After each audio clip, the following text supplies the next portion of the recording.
Track 2. Listen and answer questions 5 to 8. OK, what do you do next?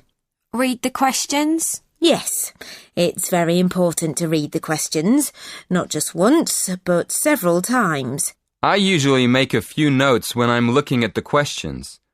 Sometimes a question looks easy, and then when you start writing, you realize that it's actually more difficult than you thought. Yeah, but you don't want to spend too much time writing notes.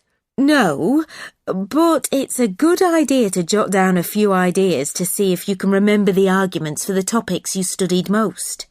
Once we've decided, is it better just to start at the beginning and answer the questions as they appear on the exam, or should we start with the easy questions? Well, I start with the questions that I know better and leave the ones I'm not sure of for the end. That's what I do. But I still keep an eye on the clock, especially when the questions are all worth the same number of marks.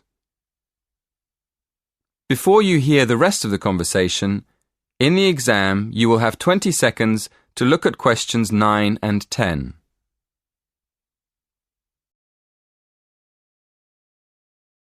Track 3. Listen and answer questions 9 and 10. Mac's right. If you write one very good answer, but it's only worth 30% of the marks, you still lose the other 70% on that exam. So it's better to write our main ideas for a question, even if we don't have time to answer it properly. Yes, absolutely. We can't give you marks for writing nothing. But if you give us your main ideas, we can give you some marks. Oh, really? I wish I'd known that in my last exam. I spent all my time writing a long answer to one of the questions and didn't get round to the other two. I didn't understand why I got such a low mark. Yeah, that's what happened to me. Luckily, my tutor explained it afterwards, so I never did that again.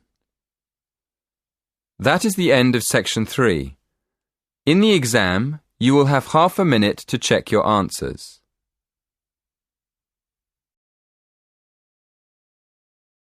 Track 7. Hello, good to see you all here.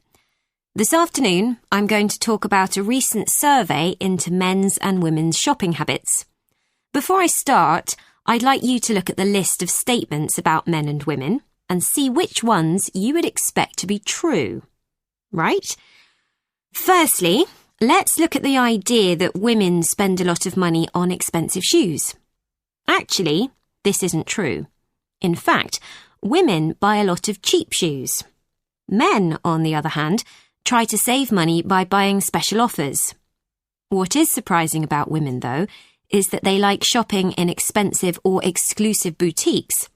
And it isn't true that they always make a shopping list when they go to the supermarket.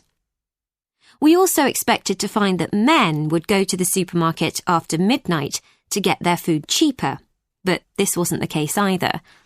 Then the third thing we learnt about women is that they like to shop in big department stores, which men don't like. They like to go shopping in specialist shops. Okay, how many did you get right?